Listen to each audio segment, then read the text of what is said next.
Hello everyone, welcome to knowledge plus. इस video में आज हम लोग एनसीईआरटी क्लास 11 ज्योग्राफी चैप्टर 15 पढ़ने जा रहे हैं। तो आज शुरू करते हैं आज का वीडियो। तो आज का हमारा टॉपिक लाइफ ऑन द अर्थ है ना। तो हम लोग आज लाइफ ऑन द अर्थ के बारे में पढ़ने जा रहे हैं। चैप्टर 15 है।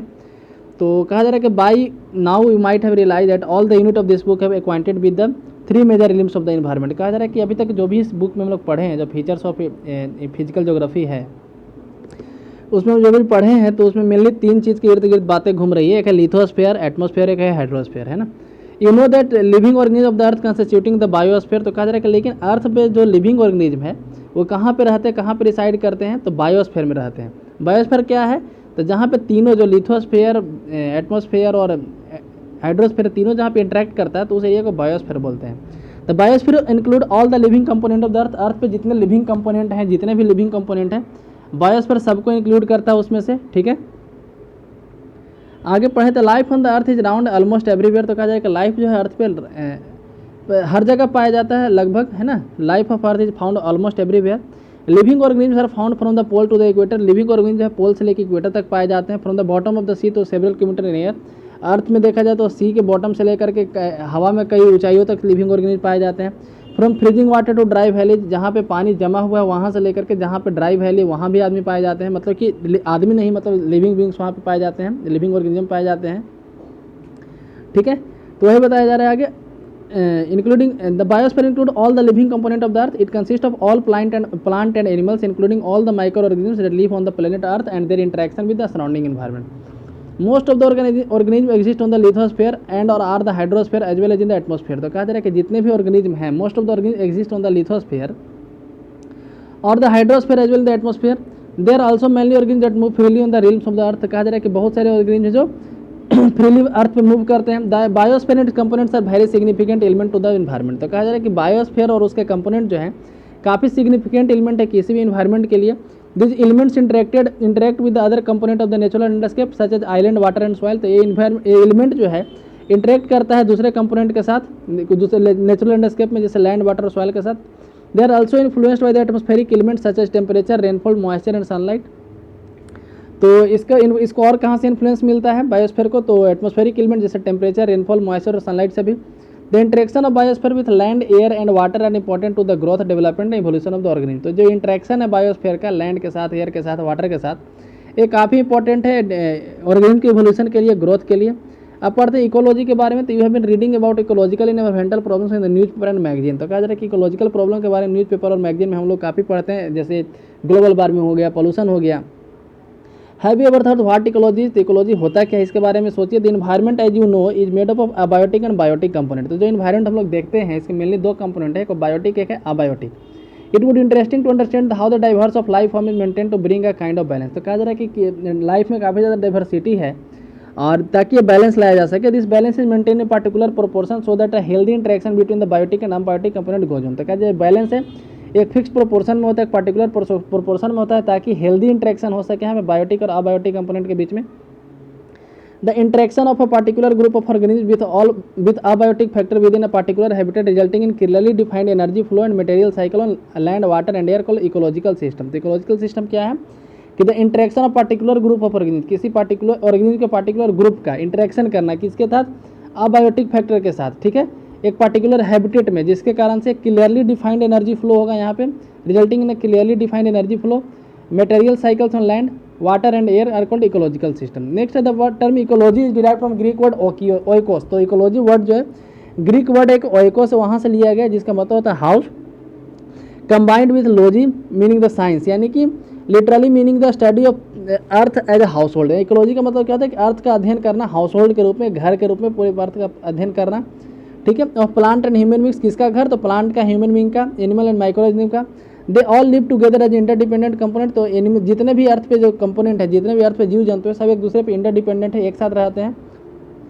अ German zoologist Ernest Haeckel who used the term oecology in 1869 become the first person to term ecology. तो कहा जा रहा है कि अर्नेस्ट हैकल जो है पहला ऐसा आदमी था जो 1869 में इकोलॉजी टर्म का मतलब यहाँ पे यूज़ किया।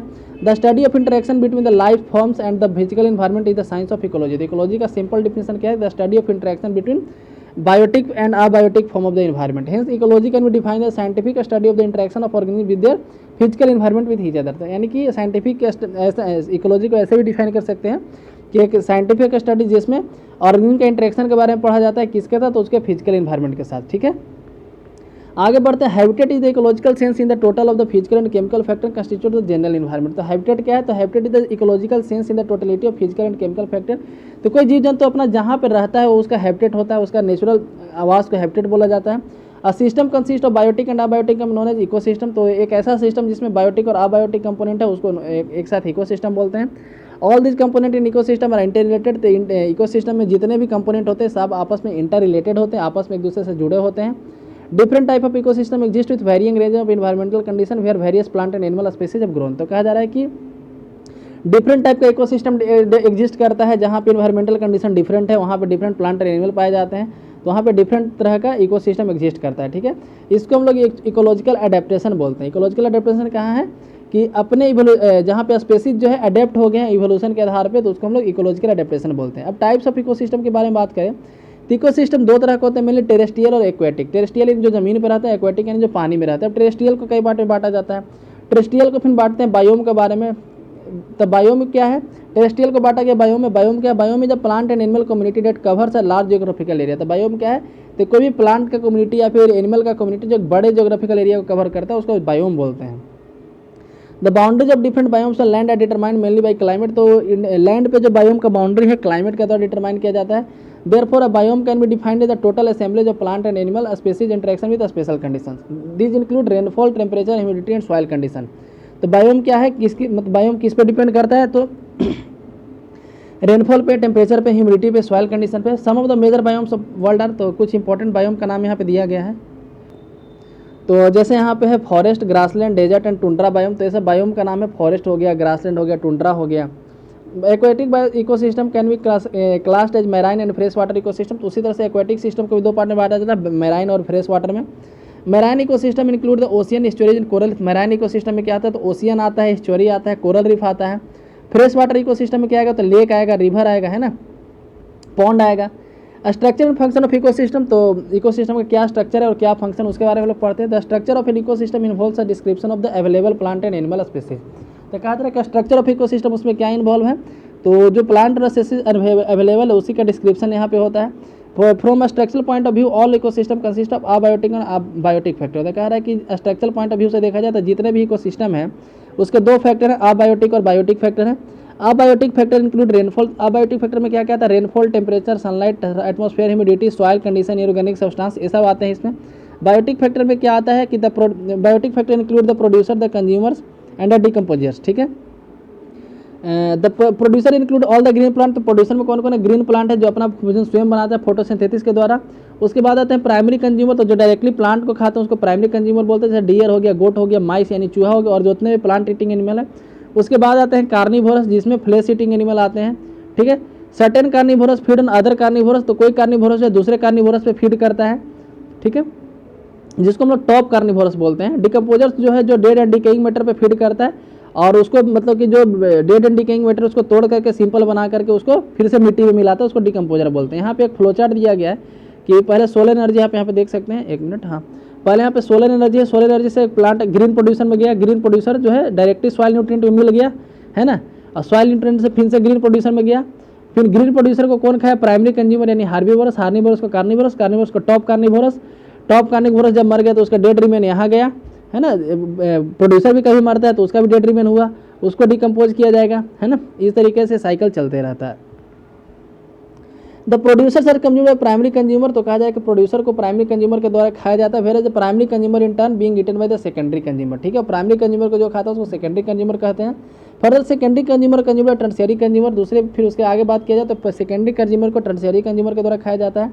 The decomposers fade on the dead and is available. तो कहा जा रहा है कि डिकम्पोजिसर जो डिकम्पोजर है हर एक लेवल के जो डेड एंड डिकेइंग मैटर उस पर फीड करते हैं। The change into them various substances सच। तो कहा जा रहा है कि उसको डेड सड़ा करके डिफरेंट सब्सटेंस में बदल देते हैं, जैसे न्यूट्रिएंट, ऑर्गेनिक, इनऑर्गेनिक, ये सब में बदल देते हैं, सॉइल फर्टिलिटी में बदलते हैं। Organism of an ecosystem are link together through a food chain. तो कहा जा रहा है कि ऑर्गेनिज्म जो इकोसिस्टम के जितने भी ऑर्गेनिज्म हैं सब एक दूसरे से इंटरलिंक्ड है, फूड चेन के सहारे इंटरलिंक्ड है। ठीक है, फूड चेन के सहारे इंटरलिंक्ड है यहाँ पे। For example paddy stock is eaten by frog. जैसे एग्जाम्पल के तौर पे दे रहा है कि जैसे पैडी है, कोई धान का स्टॉक है, वो फ्रॉग खाया उसको, उसके बाद उसको स्नेक खाया तभी चीज देन कंज्यूम हॉक, स्नेक का हॉक खा गया यानी बाज खा गया। This sequence of eating and being eaten of the resultant transfer of energy from one level to another called food chain. तो फूड चेन का डिफिनेशन क्या होता है कि sequence of eating and being eaten and the resultant transfer of energy from one level to another known as food chain. ठीक है, transfer of energy that occur during the process of food chain from one level to another known as flow of energy. तो energy का transfer होता है एक level से दूसरे level के बीच में, इसको हम लोग फ्लो ऑफ एनर्जी के नाम से जानते हैं। How food chains are not isolated from one another, लेकिन क्या करें कि एक फूड चेन जो कम्प्लीटली आइसोलेटेड नहीं है, मतलब कम्प्लीटली डिपेंडेंट नहीं होता। For example mouse feeding on grain may be eaten by different secondary consumer and this carnivores may be eaten by different tertiary consumer. ठीक है, in such situation each of the carnivores may consume more than one type of pray. तो कहा जा रहा है कि carnivorous जो होता है मतलब किसी को ऐसा फिक्स नहीं बोल सकते कि इसी लेवल का है ना, ये सेकेंडरी कंज्यूमर है कि टर्शियरी कंज्यूमर है, नहीं बोल सकते। डिपेंड करता है कि प्राइमरी कंज्यूमर कौन सा है, ठीक है, पहले खाने वाला कौन सा है। तो इस तरीके से इंटरलिंक्ड फूड चेन एक बनता है, मतलब कि सारे फूड चेन भी एक दूसरे से इंटरलिंक्ड है, जिसको हम लोग कंबाइंड फॉर्म में फूड वेब बोलते हैं। Generally two types of food chains are food recognise, कहा जा रहा है कि जनरली दो तरह के फूड चेन रिकॉग्नाइज किए गए, एक है ग्रेजिंग फूड चेन, एक है डेट्राइटस फूड चेन। ठीक है, in grazing food chain the first level start with plant as producer and end with carnivores and consumer at the last level. तो क्या कह रहा है कि ग्रेजिंग फूड चेन में क्या होता है कि जो सबसे पहला प्रोड्यूसर है, द फर्स्ट लेवल जो है प्रोड्यूसर का स्टार्ट होता है प्लांट से, है ना, and end with carnivores and consumer. तो मतलब कि प्लांट से स्टार्ट होकर कार्निवोरस तक जाता है, तो उसको बोलते हैं ग्रेजिंग फूड चेन। ठीक है, बीच में हर्बीवोरस होता है इंटरमीडिएट लेवल पे।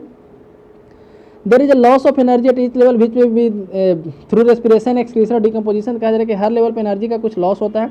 The level involve in food chain range between the 3 to 5 and energy level is lost eight each level. तो क्या जा रहा है कि the level involve in food chain range between 3 से 5। तो यदि कोई फूड चेन जिसमें 3 से 5 हैं, मतलब 3 से 5 कैंडिडेट वहाँ पे है फूड चेन में, ठीक है, तो वहाँ पे भी एनर्जी का लॉस होता है। डेट्राइटस फूड चेन क्या है, जहाँ पे based on autotroph energy capture initial grazing animal and involves the decomposition और breaking down of waste in the dead matter derived from grazing food chain. तो कहा जा रहा है कि डेट्राइटस फूड चेन क्या है, तो एक ऑटोट्रॉप्स एनर्जी कैप्चर है। और डेट्राइटस फूड चेन क्या है, based on autotrophs energy capture initiated by grazing animal. Grazing animal के द्वारा इनिशिएट किया गया है, ठीक है, ये ग्रेजिंग एनिमल के द्वारा इनिशिएट किया गया एंड इन्वॉल्व्स द डिकम्पोजिशन और breaking down of organic waste and dead matter derived from the food chain. Next type of biome. Biome कितने तरह का होता है, तो earlier paragraph you have learn that meaning of term biome. तक शुरू में हम लोग बायोम के बारे में पढ़े थे, अब हम लोग उसके बारे में पढ़ते हैं। दुनिया में कितने मेजर बायोम उसके बारे में पढ़ते हैं। तो 5 बायोम में बांटा गया दुनिया को, forest, desert, grassland, aquatic and altitudinal biome. ठीक है, कौन कौन, तो forest, desert, grassland, forest, desert, grassland, aquatic और एल्टीट्यूडनल बायोम। एल्टीट्यूडनल बायोम कहने का मतलब क्या है कि जो काफ़ी हाइट पे जो सिचुएटेड है, जो प्लांट वगैरह काफ़ी हाइट पे उगते हैं, उसको एल्टीट्यूडनल बायोम कहा गया है यहाँ पे। Next biogeochemical cycle. The sun is the basic source of energy on which all life depend. तो कहा जाए कि सन जो है एनर्जी का बेसिक सोर्स है जिस पे बाकी सारे लाइफ डिपेंड करते हैं। The energy initiate life process in the biosphere through the photosynthesis. जो एनर्जी का इनिशिएशन है, मतलब कि स्टार्ट कहाँ से होता है, तो फोटोसिंथेसिस के थ्रू, ग्रीन प्लांट के द्वारा फोटोसिंथेसिस किया जाता है, वहाँ से एनर्जी का स्टार्ट होता है। During photosynthesis carbon dioxide is converted into organic compound and oxygen. तो फोटोसिंथेसिस के समय कार्बन डाइऑक्साइड को कन्वर्ट किया जाता है ऑर्गेनिक कंपाउंड में, ऑक्सीजन में। Out of the solar isolation that reaches the earth surface only a very small fraction. का जितने भी सोलर आइसोलेशन, मतलब सनलाइट जितना अर्थ पे पहुंचता है उसका एक छोटा सा फ्रैक्शन, लगभग 0.1% ही फोटोसिंथेसिस में यूज होता है। More than half is use for plant respiration and remaining part is temporarily stored और shifted to the portion of the plant. Life on earth consist of great variety of living organism. कहा जा रहा है कि अर्थ पे जो life है उसमें कई वैरायटी ऑफ लिविंग ऑर्गेनिज्म है। This living organism exist and survive in a diversity of association. ये जो लिविंग ऑर्गेनिज्म है एग्जिस्ट करते हैं, सर्वाइव करते हैं, काफ़ी डाइवर्सिटी में सर्वाइव करते हैं। Such survival involves the presence of systematic flow such as flow of energy, water and nutrients. This flow show of variations in different part of the world. ये जो फ्लो है variation show करता है दुनिया के different हिस्से में। In different season of the year, different season में, एक साल के डिफरेंट सीजन में, under varying local circumstances. Studies show that for the last 1 billion year the atmosphere and hydrosphere has been composed or approximately the same balance of chemical component। तो कहा जाए कि study के आधार पे पता चला है कि लास्ट 1 बिलियन ईयर से एटमॉस्फेयर और हाइड्रोस्फेयर का जो कंपोजिशन है लगभग सेम है। जैसे उसके पहले कार्बन डाइऑक्साइड काफ़ी ज़्यादा था, ऑक्सीजन कम था, लेकिन अभी इसका उल्टा हो चुका है। तो यही बोला जा रहा है कि लास्ट के 1 बिलियन ईयर में जो कंपोजिशन है एटमॉस्फेयर का और हाइड्रोस्फेयर का लगभग सेम है। This balance of the chemical element is maintain by cyclic passes through the tissue of plant and chemical animals. तो कहा जा रहा है कि ये जो बैलेंस है प्लांट और एनिमल के द्वारा मेंटेन रखा गया है। The cycle start by observing the chemical element by organism and is return to the air, water and soil through decomposition. तो कहा जा रहा है कि साइकिल कैसे स्टार्ट होता है, तो केमिकल एलिमेंट को ऑर्गेनिज्म के द्वारा ऑब्जर्व किया जाता है, उसको फिर डिकम्पोज करने के बाद फिर मिट्टी मिल जाता है। This chemicals are largely energise solar insolation ये केमिकल जो है ज़्यादा एनर्जाइज हो जाते हैं, इनकी एनर्जी बढ़ जाता है सोलर इंसोलेशन के कारण। This cyclic movement of chemical element of the biosphere between the organism and the environment refer to the biogeochemical cycle. तो इसी को हम लोग बायोजियोकेमिकल साइकिल बोलते हैं। Bio refer to the living और geo refer to rock, salt and air on the water of the earth. There are 2 type of biogeochemical cycle, 2 तरह के बायोजियोकेमिकल साइकिल होते हैं। पहला गैसियस, दूसरा सेडिमेंट्री साइकिल है ना, the gaseous and sedimentary cycle. In the gaseous cycle the main reservoir of the nutrient is the atmosphere. तो gaseous cycle में जो न्यूट्रिएंट का रिजर्वायर है एटमॉस्फेयर है, ओशियन है। और इस सेडिमेंट्री साइकिल में जो रिजर्वायर है वो क्या है, सॉइल है ना, मिट्टी है, ठीक है, और फिर रॉक है। तो हम लोग पढ़ते हैं अब इसके बारे में। तो वाटर साइकिल के बारे में पढ़ते हैं। तो वाटर साइकिल में जैसे water cycle, oxygen cycle, sulphur cycle, इस तरह का हम लोग यहाँ पे पढ़ना है। तो all living organism atmosphere and the lithosphere maintain between them circulation of water in solid, liquid और गैस। कह रहा है कि जितने भी लिविंग ऑर्गेनिज्म सब आपस में मेंटेन करते हैं एक सर्कुलेशन वाटर का, ठीक है, जिसको हम लोग हाइड्रोलॉजिकल साइकिल बोलते हैं। हम लोग चैप्टर 13 में इसको पढ़ चुके हैं काफ़ी डिटेल में, इसलिए यहाँ पे नहीं दिया गया है। हम लोग यहाँ देख रहे हैं कि जो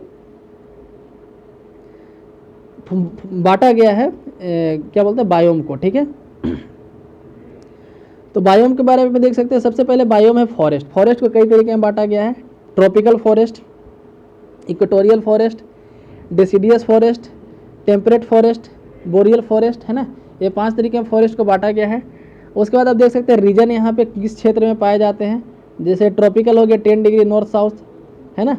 तो उस तरीके से यहाँ पे वहाँ पे क्या क्लाइमेटिक कंडीशन है, टेम्परेचर कितना है, वहाँ पे कैसे मिट्टी पाए जाते हैं, क्या फ्लोरा एंड फौना, वहाँ पे कौन सा पेड़ पौधा पाया जाता है। तो आप इसको खुद से इसको पढ़ सकते हैं, इसको रिवाइज कर सकते हैं। आप इसका स्क्रीनशॉट ले लीजिए, है ना। उसके बाद आप यहाँ पे इसको रिवाइज कर सकते हो। जैसे यहाँ डेजर्ट के बारे में पढ़ना है, डेजर्ट के बारे में, ग्रासलैंड के बारे में। फिर यहाँ हो गया कि ग्रासलैंड में 2 तरह के होते हैं, ट्रॉपिकल सवाना, टेम्परेट स्टेपी, इस तरीके से कहाँ पाए जाते हैं, क्या कंडीशन है वहाँ का।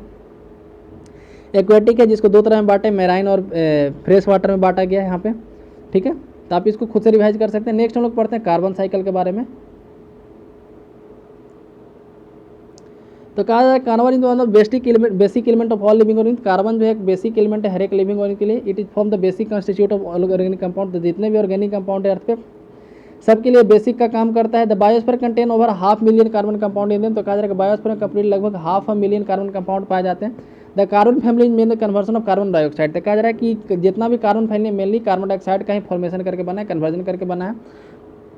The conversion is initiated by the fixation of carbon dioxide from the atmosphere through photosynthesis. ये कन्वर्जन स्टार्ट होता है फोटोसिंथेसिस के द्वारा। Such conversion result in the production of carbohydrate. तो उसका इसी कन्वर्जन के कारण क्या क्या बनता है, कार्बोहाइड्रेट बनता है, ग्लूकोज बनता है, जो आगे चल के सुक्रोज में कन्वर्ट हो सकता है, स्टार्च में कन्वर्ट हो सकता है, सेलुलोज में कन्वर्ट हो सकता है। Here some of the carbohydrates are utilised directly with the plant. जो कार्बोहाइड्रेट जो बनाया जाता है डायरेक्टली प्लांट की तरह यूज किया जाता है। During the process more carbon dioxide generated and release through the lips and root during the day. तो कहा जा रहा है कि जो ज़्यादा कार्बन डाइऑक्साइड जनरेट हो जाता है उसको रिलीज कर दिया जाता है पत्ता के द्वारा, लिप्स के द्वारा, रूट के द्वारा।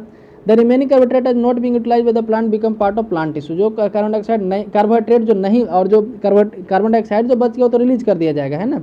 लेकिन कार्बोहाइड्रेट जो बच जाता है वो प्लांट टिश्यू का हिस्सा बन जाता है। Plant tissue are either being eaten by the herbivorous animal और get decompose by the micro organism. तो कहा जा रहा है कि वो प्लांट टिश्यू या तो हर्बीवोरस के द्वारा खाया जाता है या फिर माइक्रो ऑर्गेनिज्म के द्वारा डिकम्पोज किया जाता है। The herbivores convert some of the consume carbohydrate into carbon dioxide to release the respiration. तो मान लीजिए कि हर्बीवोरस उसको खाया तो क्या करेगा, वो उसको कार्बोहाइड्रेट में चेंज करेगा, अब मतलब कंज्यूम करेगा और वहाँ से कार्बन डाइऑक्साइड में चेंज होकर के फिर से हवा में आएगा वो। यदि माइक्रो ऑर्गेनिज्म उसको डिकम्पोज करेगा तो भी यही काम करेगा, है ना। तो डिकम्पोज होकर हवा में कार्बन डाइऑक्साइड के फॉर्म में आएगा। तो इस तरीके से एक साइकिल चलते रहता है। जैसा कि आप पिक्चर में यहाँ पे देख सकते हैं कि प्लांट है, यहाँ से लेते हैं, स्टार्ट करते हैं एटमॉस्फेयर का CO2, वहाँ से कहाँ गया, तो यहाँ से प्लांट में गया, एसिमिलेशन बाय प्लांट, प्लांट से रूट रेस्पिरेशन, उसके थ्रू फिर यहाँ से फिर से सॉइल में गया, सॉइल से फिर से एटमॉस्फेयर में चला गया। यदि इसका डिकम्पोजिशन होता है तो इस तरीके से एटमॉस्फेयर से फिर वाले एनिमल रिस्पायर करता है, एनिमल मरने के बाद डिकम्पोजिशन, उसके बाद फिर से सॉइल में। तो इस तरीके से कार्बन का साइकिल चलते रहता है। नेक्स्ट हम लोग को पढ़ना है नाइट्रोजन। नेक्स्ट हम लोग ऑक्सीजन साइकिल के बारे में पढ़ने जा रहे हैं। तो oxygen is the mainly by product of photosynthesis. तो ऑक्सीजन जो है बाई प्रोडक्ट है फोटोसिंथेसिस का, तो ये भी याद रखिएगा फोटोसिंथेसिस का बाई प्रोडक्ट क्या है, तो ऑक्सीजन है। It is involve in the oxidation of carbohydrate with release of energy. तो एनर्जी के रिलीज में मतलब कि इन्वॉल्व है। It is involve the oxidation of carbohydrate with the release of energy, carbon dioxide and water. तो carbohydrate के oxidation में involve है, जिसके साथ साथ एनर्जी रिलीज होता है। The cycling of oxygen is highly complex process. Oxygen का साइक्लिंग करना है काफ़ी कॉम्प्लेक्स प्रोसेस है। Oxygen occur in number of chemical forms and combination. Oxygen जो है काफ़ी ज़्यादा संख्या में केमिकल फॉर्म और कम्बिनेशन करता है। It combines with nitrogen to form nitrate and with many other animals and element to form various oxides such as iron oxide, aluminum oxide और others. Much of the oxygen is produced from the decomposition of water molecules from sunlight. क्या जरा बहुत ज़्यादा oxygen produce किया जाता है decomposition के सहारे, वाटर के डिकम्पोजिशन के सहारे, सनलाइट के द्वारा। During photosynthesis and this release in atmosphere, photosynthesis के समय रिलीज किया जाता है एटमोस्फेयर में, है ना। और ट्रांसपिरेशन के सहारे ये वापस भेजा जाता है। ट्रांसपिरेशन क्या होता है कि जब ज़्यादा वाटर यहाँ पे ले लिया जाता है, ठीक है, मान लीजिए कि रूट ज़्यादा पानी ले गया लिप्स में, तो लिप्स के पास जो पानी बच जाता है तो अपना स्टोमेटा खोल कर पानी को ऊपर भेज देता है, तो इसको ट्रांसपिरेशन बोलते हैं। नेक्स्ट नाइट्रोजन साइकिल के बारे में हम लोग पढ़ना है, तो इसके बारे में हम लोग यहाँ से ही समझ लेते हैं कि पहले एटमॉस्फेयर में जो नाइट्रोजन है वहाँ से नाइट्रोजन फिक्सेशन किया गया डिफरेंट कीड़े मकोड़े के द्वारा, जो बैक्टीरिया होते हैं उसके द्वारा, तो नाइट्राइट में चेंज किया गया, नाइट्रोजन कंपाउंड में, नाइट्रेट कंपाउंड में चेंज किया गया यहाँ पे नाइट्रेट में।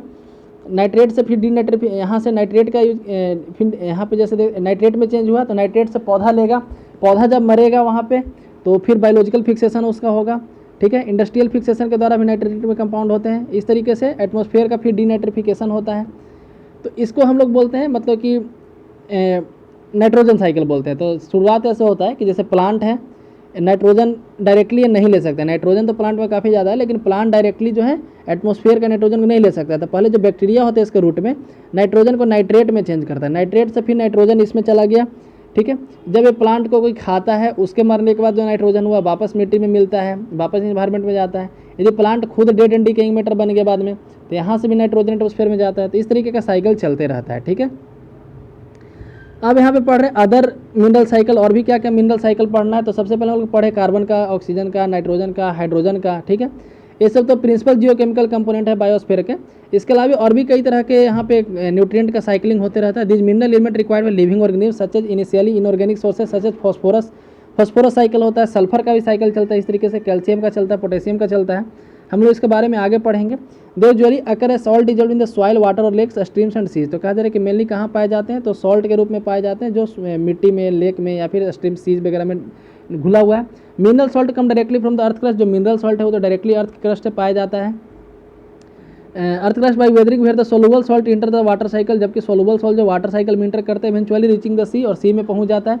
Other salt are return to the earth surface through the sedimentation, ठीक है। तो इस तरीके से यहाँ पे डिफरेंट मिनरल का साइकिल चलते रहता है। पढ़ते हैं इकोलॉजिकल बैलेंस के बारे में, इकोलॉजिकल बैलेंस कैसे मेंटेन किया हुआ है। तब किसी भी चीज़ को देखें तो यहाँ पे इकोलॉजिकल बैलेंस मेंटेन है। जैसे ecological balance state of dynamic equilibrium, ecological balance एक इक्विलिब्रियम का स्टेज है, ठीक है। विद है कम्युनिटी ऑफ ऑर्गेनिज्म इनहेबिटेड और ecosystem, it can happen when the diversity of living organism remains relatively stable. तो कह रहे हैं कि इकोलॉजिकल बैलेंस तभी हो सकता है जब कई तरह के जीव जंतु यहाँ पे स्टेबल रहे, रिलेटिवली स्टेबल रहे। Gradual changes to take place but that happens only through natural succession. कह रहा है ग्रेजुअल चेंज भी होता है लेकिन नेचुरल सक्सेशन के कारण होता है। नेचुरल सक्सेशन क्या होता है हम लोग पढ़ते हैं अभी। It can be explained as a stable balance in the number of species in the ecosystem, this occur through competition and cooperation between different organism. कहा जा रहा है कि जो नंबर ऑफ स्पेसीज है स्टेबल कैसे रहता है, तो डिफरेंट कंपटीशन यहाँ पे, कंपटीशन कैसे है, जैसे मान लीजिए कि घास काफ़ी ज़्यादा हो गया तो वहाँ पे हर्बीवोरस की संख्या बढ़ जाएगा, तो उसको मेंटेन करने के लिए कार्निवोरस है, ठीक है। कार्निवोरस को मेंटेन करने के लिए टॉप कार्निवोरस है, टॉप कार्निवोरस काफ़ी कम संख्या में है ना। यदि मान लीजिए कि यहाँ से हर्बीवोरस को हटा देते हैं, हर्बीवोरस को यदि हटा देते हैं तो क्या हो जाएगा, घास रहेगा, कार्निवोरस रहेगा, ठीक है। तो कार्निवोरस तो घास खाएगा नहीं, तो इस तरीके से फिर बैलेंस नहीं हो पाएगा, इकोसिस्टम खत्म हो जाएगा।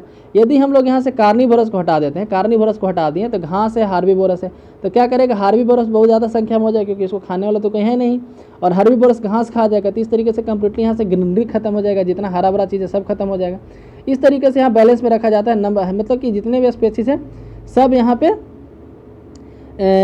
जरूरी है, बोल सकते हैं ऐसा, ठीक है। आगे पढ़ते in the plant any disturbance in the native forest such as clearing the forest और shifting cultivation usually brings about a change in the species distribution. तो कहा जा रहा है कि फॉरेस्ट में कोई चेंज आता है तो वहाँ के स्पेसिस डिस्ट्रीब्यूशन में चेंज आता है। This change is due to competition where the secondary forest species such as grasses, bamboo और pine overtakes the native species changing the forest structure. तो कहा जा रहा है कि यहाँ दिस इज कॉल्ड सक्सेशन। तो सक्सेशन क्या है, तो यदि पहले वहाँ पे सिर्फ घास था, ऐसे मान लीजिए कि पहले वहाँ पे कुछ नहीं था, सिर्फ बालू ही बालू था, डेजर्ट टाइप का इलाका था, वहाँ पे बारिश होने लगा, मिट्टी जमा होने लगा, ठीक है। तो मिट्टी जमा होने लगा तो छोटे मोटे पेड़ पौधे उग जाएंगे, तो ये हो गया इकोलॉजिकल सक्सेशन। इकोलॉजिकल सक्सेशन क्या होता है कि जैसे जैसे वहाँ पे नए नए स्पेसीज आ रहे हैं तो इकोलॉजिकल सक्सेशन उसको कहलाएगा। छोटे पेड़ उगेंगे, उसके बाद वहाँ पे बड़े बड़े पेड़ होने लगेंगे, छोटे पेड़ की संख्या कम हो जाएगा, तो ये दूसरा लेवल का इकोलॉजिकल सक्सेशन हो गया। तो इकोलॉजिकल सक्सेशन का मतलब क्या होता है कि नए नए वहाँ पे इकोलॉजी डेवलप हो जाना, ठीक है, उसको बोलते हैं इकोलॉजिकल सक्सेशन। तो इसी के साथ ये चैप्टर समाप्त होता है। आप यहाँ पे आपके लिए होमवर्क है कि यहाँ पे 4 जो मल्टीपल चॉइस क्वेश्चन MCQ है, आप इसका जवाब कमेंट सेक्शन में जरूर दें। यदि वीडियो पसंद है तो लाइक करें, चैनल को सब्सक्राइब करें। धन्यवाद।